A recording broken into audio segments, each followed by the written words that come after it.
It's time for the Catasetum update for the month of April. This is going to be the first one for the cycle. I know I have been slacking on these videos. I didn't do an update for March, so this is making up for it. What we're going to see is how the growths emerge and what to do during this stage. Over here we have a great specimen. This is Catasetum sanguineum. This plant has a new growth emerging. Very happy to see. It's already putting down roots. This is the ideal time to repot it if you so choose. I feel like, if anything, I'll pull the plant out, remove the dead roots from like the oldest growth, but maybe not the most recent growth, and then I'll put it back. Then we have Catasetum ivany, the most recent one to bloom. It has a new growth coming in. Very pleased to see that. I'm not going to water either of these for a while. This next one is Catasetum Cycnoches, and it is also putting out a new growth. Look at how beautiful that is. So pristine and lush, beautiful new roots. This is the ideal time to repot because the roots are not long enough. What I intend to do probably is pull it out, remove the gravel that I have at the bottom to weigh it down, and then honestly I might just put it back in. I might pull it out, remove the gravel that I have, put it back in, and then cover the layer with bark so that this continues to decompose and provide nutrients for this plant, because all of this group likes rotting wood, which is why you don't have to use high quality bark for Catasetums, especially Cycnoches. They'll be fine with, like, you could even plant them in mulch, honestly. I feel like that would be even nicer because it stays warm and it rots faster relative to, quote, orchid bark, end quote. Moving on, we have Clowesia, rosy with a new growth. This one I will not water yet. It's sprinkling a little bit. It can afford to maybe shrink a little more before I give it any. And then here are the seed pods. I crossed it with ivany and shunky. This is my Cycnoches cooperi, or cooperi.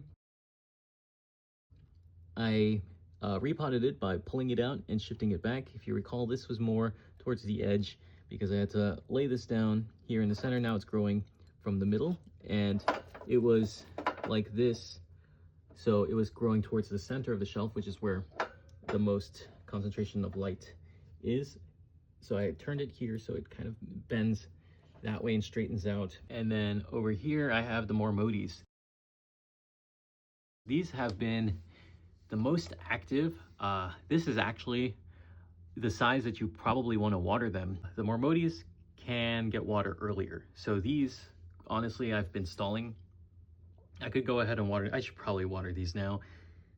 Fertilize them too in the process.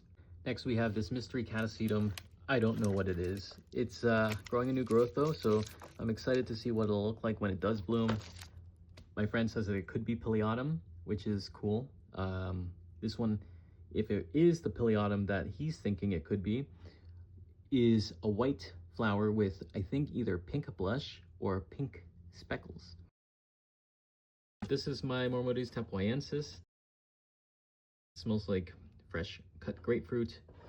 And the growth, should I water? I just repotted it, so I won't. The roots are about 1 inch, 2 inches, some even 3. So it's almost there. It's almost there. I could get away with watering it right now, but I won't. 1, because I repotted it today, so the cuts are fresh. And 2, because this growth is still relatively small, even though this is starting to shrivel. And I know I say that you should probably never let these shrivel, but this is fine.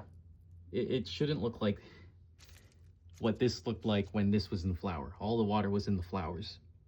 And this thing was like 2/3 the diameter it is now. Lastly, I have my Galeandra dives. It's producing a new growth. It's going to be an upright stalk, just like the ones before it. This is from a different direction of growth, but this one is coming from the most recent growth that has a seed pod still. I haven't harvested it. I'll probably do so in a month, I think, is when it'll start drying out. But here's what it looks like now. I'm very happy with the Catasetums at present, and I intend to see them get even bigger this year. I feel like this year will be the year a lot of these will get a lot of attention. I feel attention from others, not me. They get enough of it. For the bonus clip today, I'm including my Mormodes Andrati, I think is how you pronounce it, cross with Cycnoches cooperi. This I did sometime last year, this cross that is, and then I harvested it and sowed these seeds in March 16th of this year. And you see that little green blip? Let me zoom in. Wait, hold on. There we go, look at that. That is a baby orchid. That is my Cycnoches Mormodes hybrid, and there are a few of those floating around here. Like there's one right there, can't really tell. It is a few that I've seen at present. There's plenty of seed, like right there, but only a few protocorms that are visible at this time.